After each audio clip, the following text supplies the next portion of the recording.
Kevin Brinegar's desire to succeed took hold as a youngster in Bloomington while playing sports. Did it ever? Kevin Brinegar parlayed his competitiveness and passion as a Hoosier athlete into a 30-year career, growing and leading the second largest state chamber in the country. The state moved forward significantly, and the Indiana Chamber of Commerce was directly involved in all of that. Retiring Indiana Chamber of Commerce President and CEO Kevin Brinegar, why he changed his mind about becoming an Indiana State Trooper, his take on the state's biggest economic challenges, and what's next in his world. My guest this week on the Business and Beyond podcast.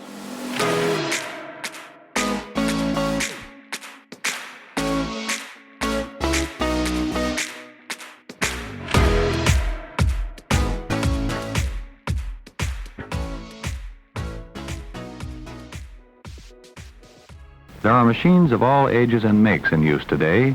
You may see or use some of these, but regardless of the machine, their basic duplicating principle is the same. It was that round mimeograph with the pink or purple ink that if you stood around the machine, you kind of got a buzz going on from the smell. That's how business was done back in the day, the early 80s, when Kevin Brinegar started his journey in pushing Indiana's economy forward. Mimeograph machines, deals done in smoke-filled rooms. Today, a much different way of doing business, technology and transparency trumping those days. Kevin Brinegar, a key driver behind Indiana's economic growth over 3 decades. And I am pleased to be joined on the podcast this week by Kevin Brinegar, the longtime CEO, the outgoing now CEO at the Indiana Chamber of Commerce. Kevin, thanks for joining me. How are you? I'm fantastic, Gary, and thanks for having me on your program. You bet. We've had a long and very fruitful, productive relationship since you started Inside Indiana Business. That's exactly right, 25 years ago. And you have led the chamber for 20 years, but you've been with the chamber for 30 years, nearly 30 years, right? It'll be 31 years, and I've been CEO for 21. Yeah. Lots we can talk about there and kind of unpack. But as you look at change over the years, certainly change at the Indiana Chamber of Commerce, change at the State House. You know, the chamber obviously very intimately involved in legislation and work at the State House very significantly. How have things changed? Just the way business is done, if you will, at the State House. Well, and I would add that I had 12 years as a legislative staff before I came to the chamber. And I think what's the big change has been technology and transparency. Because back in the 90s when I was or 80s when I was on staff, and the 90s when I first came to the chamber, you didn't have the technology that you have today. Committee hearings weren't broadcast. Floor action was not broadcast to where people could watch it on the internet. Conference committees where they work out the differences between the House and Senate version of a bill.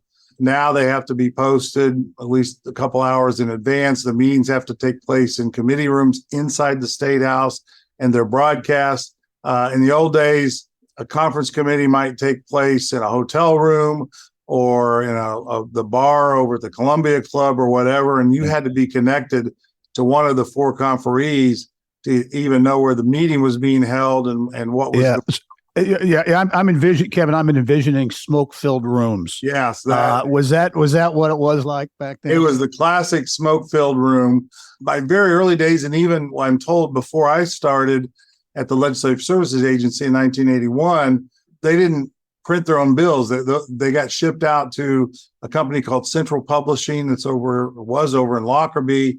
And you would show up to a committee hearing, and the only person in the room that had a copy of the bill that was being discussed and about to be voted on was not the author of the bill, but the committee chairman. So the author of the bill didn't even have a copy of his own bill. And when they were making copies at LSA, it was that round mimeograph with the pink or purple ink that if you stood around the machine, you kind of got a buzz going on from the smell. And one of the things I tell folks is when I was staffing the Senate Finance Committee, the very first budget that I worked on was produced on a Wang word processor. Wow. Now, Wang's obviously not even in business, but this thing had no computational power, and everything had to be done on adding machines. And if you look over my shoulder, you see the adding machine that I did the first Senate budget on. Oh, there it is. Yeah. Gave Wow. it to me when I left the Senate and came to the chamber, and I've kept it, and then I use it to run tapes and things every now and then myself. But it's kind of a memento of the old days when technology was not what it was. And I think the next budget we did on Lotus spreadsheets, and of course Lotus has been overtaken by Excel, and then the transparency to the public of broadcasting floor actions and committee meetings, et cetera.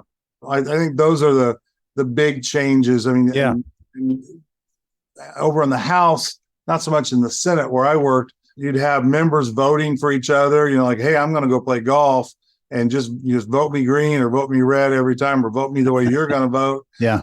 You go to committee hearings, and only a couple of the committee members would be there, but the chairman would pull out of his pocket, oh, I've got 5 proxies of committee members, and I'm going to vote for them.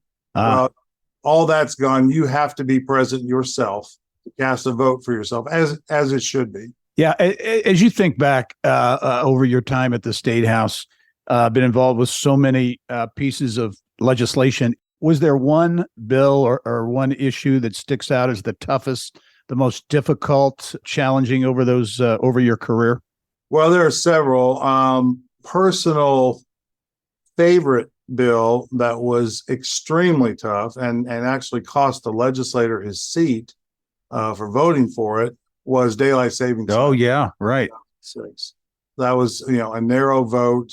There was a representative who was in Northeast Indiana, right on the Ohio border, who should have favored daylight savings time because it would put the people that were going back and forth across the border every day to work on the same time zone. But he had promised somebody he wasn't going to vote for it, and so there was someone in Southwest Indiana where there was less support for it, and he had promised his constituents he wasn't going to vote for it, but he cast his vote, and then the next time around lost his election. And that, you feel bad when someone's voting with you or your organization, and it costs them their seat. And it's pretty rare, but it stood out in that situation.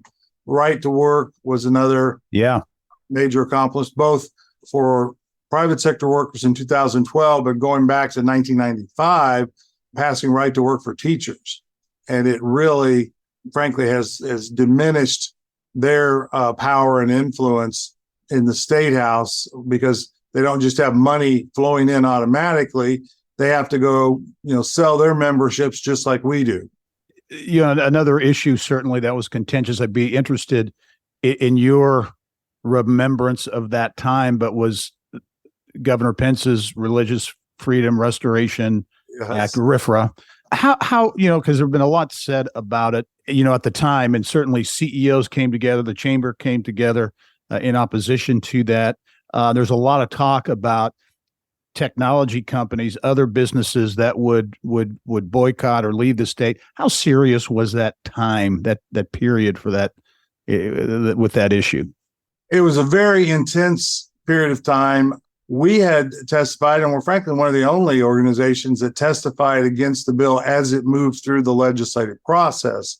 But I think what really triggered the negative reaction was the photo op that Governor Pence took with various religious leaders and far right folks, if you want to describe them that way, in his office that got out and got into the media right afterwards.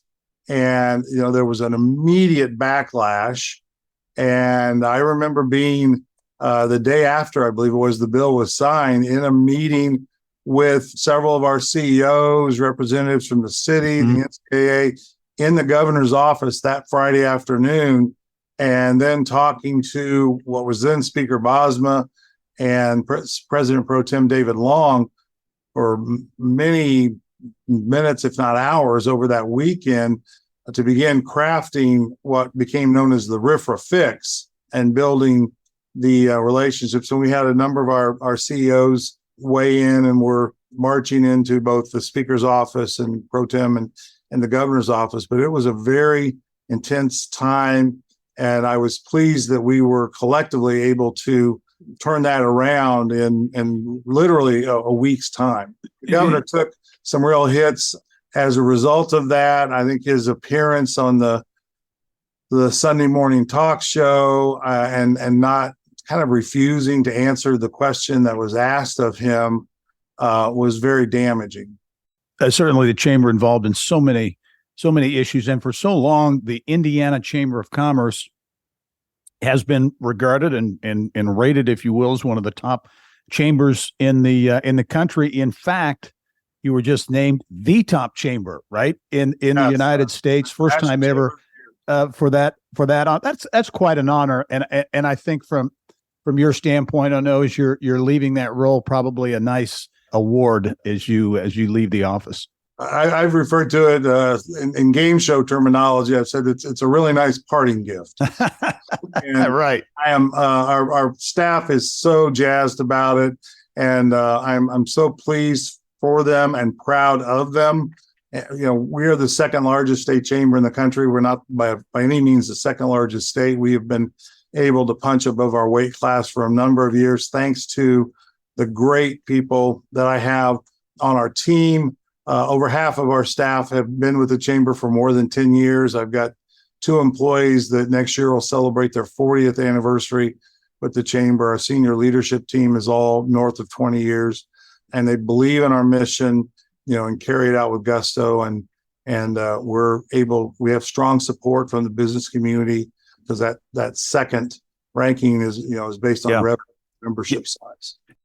Kevin, as you look at issues facing Indiana, many of the issues that the chamber's been on top of, talent, workforce, education. I know health is a big issue. You've supported, so far at least without success, the cigarette tax, right? And it's coming. But yeah. Well, we'll talk about, in your view, as you look going forward, if you could name the top issue in your view, or maybe the top 2 issues, if you will, facing the state of Indiana that really needs to get solved. We have made tremendous progress, as you know, and as you documented over the 25 years of Inside Indiana business. We have worked to transform, and the chamber's been the tip of the spear frequently, Indiana's business climate from one of the poorest in the country, bottom 10, bottom 5, to one of the very best, and one of the best business tax, regulatory, and overall business climate in the country. And those things are still important when it comes to site selections, decisions, and expansion decisions. And, we've got great folks at the IEDC who sell the sandbox that the chamber and our government leaders have helped create. But the area that we remain deficient in is the attainment of post-secondary degrees and credentials of our adult workforce. We've made great progress since our Vision 2025 plan was released in 2012. We've gone from 33% of our adult workforce having a degree or credential to now a tick over 50%. And that's good progress towards the big goal that we and others have adopted of 60% by 2025. But we still rank 37th. And so we're behind in that area. And what we're hearing is that while the tax climate, the regulatory climate, et cetera, those things are still important, they're not as important as they were 20 years ago. It's a talent-driven economy. And as I've said, we're a lap or 2 behind. We published a white paper last year called Indiana's Leaking Talent Pipeline that showed all the places where we leak out talent that could be enhanced. Things like, our graduation rate, our iLearn and read scores, our the fact that our college going rate among our college high school graduates has dropped from 65% to now less than 50% in just 6 years. We follow in that paper different cohorts of students and see that you take a group of high school freshmen and follow them through. And only 23% of them graduate from college with a 4-year degree, and only 10% of our Black and brown students. So that's the area where we need to stay laser focused. And we're pleased that that paper helped drive action by the General Assembly this past session. We're now going to automatically enroll the 21st Century Scholars, and those numbers have gone way up.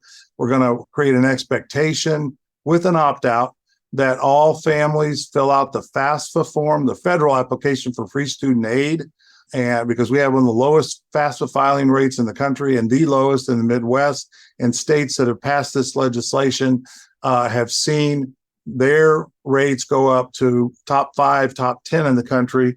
Families need to know what they're eligible for so that they can make informed decisions. So it's workforce and lifting up the skills of our adult workforce so that we can compete in a 21st century knowledge-driven economy. Yeah. Your successor has been named, Vanessa Green Cinders, who will take over. I think she's coming on board, a little transition in October, then takes over full-time in early January. She's got a mix of experience from the corporate world, nonprofit world. First woman to lead the chamber as well. Give us a thumbnail description of Vanessa Green Cinders. Well, I've met with her twice. I'm going to have lunch with her today and visit again on Saturday. Very energetic, very personable, quick study, knowledgeable.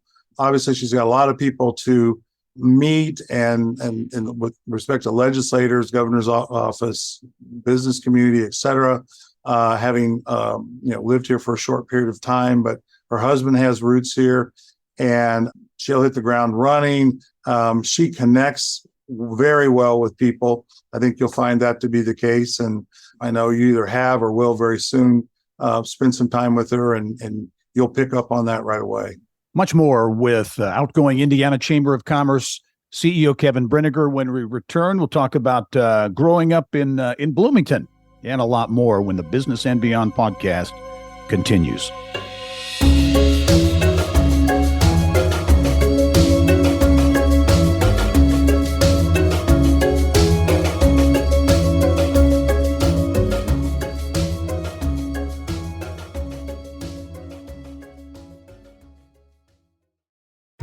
At PNC Bank, we're committed to making a difference in the lives of our customers and communities by helping them move forward financially. As a Main Street bank, we try to do right by our customers with every encounter. Our local teams offer personalized financial advice to help guide you in making the best decision. We're proud to be part of your community. PNC Bank. See how we can make a difference for you at pnc.com. Copyright 2022, the PNC Financial Services Group, Inc., all rights reserved. Welcome back to the Business and Beyond podcast presented by PNC. My guest this week is Kevin Brinegar, the longtime CEO of the Indiana Chamber of Commerce, now the outgoing CEO. Will be leaving that role early next year. And Kevin, you've been a fixture, obviously, at the Chamber. You're a native Hoosier and an IU guy. You're Bloomington. You're IU through and through. You grew up in Bloomington, right? Yes, indeed. My mother and stepfather worked for the university for many years. They still maintain their football and basketball season tickets. And last year was the 60th consecutive year that they've had football and basketball tickets. Holy cow. That's some loyalty, to be sure. So high school, Bloomington North, the Cougars, right? Yes, the Cougars. And so I went to Clinton High School, and I know I've talked to you about this before. We actually played basketball against each other. Who knew back in the early to mid 70s? Talk about sports, because that was a big part of your youth. It really was. My parents were teenagers when they were born. My father was orphaned when he was 7 years old, when his parents were killed in a railroad crossing accident. And mother's family was very poor as well. We lived in some sketchy neighborhoods for a while, and in middle school, I have a next door neighbor who's who's probably been in prison for most of the last 40 years. But my mother went to work for the university, and she saw these kids getting their degrees and going on and doing good things, and she decided she wanted that for me. And I had the good fortune to be a good athlete comparatively. And even at a large high school, which was literally brand new when I was a sophomore, Right. Yeah. I was able to play 4 sports and letter in them. And the first 9 weeks, I came home with a report card with B's and C's, and I was happy. That made me eligible for the next grading period to play my sports. And she sat me down and said, "I'm sorry, this is not good enough. If you bring home anything going forward less than a B on your report card, I'm declaring that you cannot play for the next semester." And so that got me actually doing some studying rather than just getting by showing up to class. Eventually made National Honor Society and went off to college. But she was using my love and my abilities in sports to leverage me to work harder in school and be prepared to go on to IU. And I started out wanting to be a state trooper. And you were an IU police officer, right? Police officer, yes. And I had a choice between, it boiled down to staying in Bloomington and going through this program that IU had where you could get your law enforcement training over the course of 2 summers, be a fully licensed police officer, work for IUPD part-time, go to school full-time, or go to the University of Evansville and play basketball. Really? Interesting. Yeah. And had I made that choice, I wouldn't be talking to you today. Plane crash. Because I would have been on the plane that crashed in 1977. Wow, that's right. I remember that. 77, yeah. Ice on the wings. And I remember my mother calling me the next morning and very somber and saying, "Have you seen the paper?" And I'm like, "No, Mom, I usually only read the paper on the weekends. Yeah. Things to do." And then she told me and my heart just sunk. Oh, yeah. And Gary, the eerie thing about that, was for me personally having, possibly have been on that plane, but also that there was one player that stayed home ill with the flu, and 2 weeks later he died in a car crash. Oh, wow. So I was well on my way to being applying and becoming a state trooper. But as I got into my senior year, I got into some tax and budgeting and public administration courses and got the bug there and ended up going on to graduate school and then immediately being hired by the Legislative Services Agency, which is a nonpartisan support staff to the General Assembly, and career took a totally different path. Yeah, and that passion, obviously, you have a passion for public policy, right? I mean, that's something that you really got at an early age, and it's carried you through all these years. Yeah, it is. And the chamber presidency has been the optimal job for me because I get to lead an organization that is a major influencer in public policy all these years, with a focus on making Indiana a better place for both our businesses and our citizens. And while I was working for the Senate, where I worked for 9 years, I started and finished an MBA with a concentration in corporate finance. And so I had this interest in business and the business community, and to be leading the state's top business organization on the public policy front, but also running a medium-sized company with 55 employees and all the headaches and joys that come with that. Yeah. You get the best of both worlds. Right. As you talk about, and we talked earlier about change over the course of your career, as you look at the legislature and legislators, do you think there's a different mindset from legislators when it comes to economic development and doing things that need to be done now to compete for these big economic development deals? I mean, they're being asked to approve incentive deals and extra money to land some of these mega deals, and technology certainly has changed that. Tech companies and attracting, keeping talent, tax policy around tech, all that stuff. Do you think that the legislature, the state house, they get it? Yeah, I think they do. And obviously in this past budget, they were very generous to the IDC. They were very generous to the communities around the state with the Ready 2.0 appropriations to help them make themselves more attractive with quality of place initiatives. And some of that's going to meet things like housing needs. I was talking or saw an article last week talking about some companies that are taking matters into their own hands with respect to housing. And one of the individuals said this community hadn't had a new housing addition started since 1964. Wow. But they're more responsive. The game has gotten more competitive over the time that I've been around the State House. When I walked into the State House for the first time for my interview at LSA in 1981, the term economic development hadn't even been coined. Wow. Yeah. It was really brought to our state by then Lieutenant Governor John Mutz. Yep. And, it's just part of our everyday vernacular today. And what it means has grown and expanded. And I think Indiana has been a leader in that regard. And, we've had good folks at the IADC who sell the sandbox that he and the elected officials helped create. And certainly in the last two budget cycles, the General Assembly has been generous in providing the tools, updating the toolkit that both our local economic development folks and the IADC have to work with.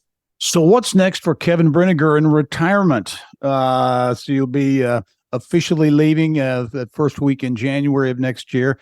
Golf, more golf. Now and I should let people know you're a good golfer. You have not one, not two, but three holes in one and a double eagle, right? Yeah, that was pretty special. That was out at Bandon Dunes in Oregon. Out in Oregon, yeah. And I guess I'm living proof that lightning can strike the same place more than once. Multiple times, yeah. Multiple times. So I enjoy that. I have some artificial knees and some other things that I'm not as good as I used to be, but maybe with some more time on task. So that we have a home in Florida that my wife loves very, very much. But I'm also working on some other endeavors, teaching.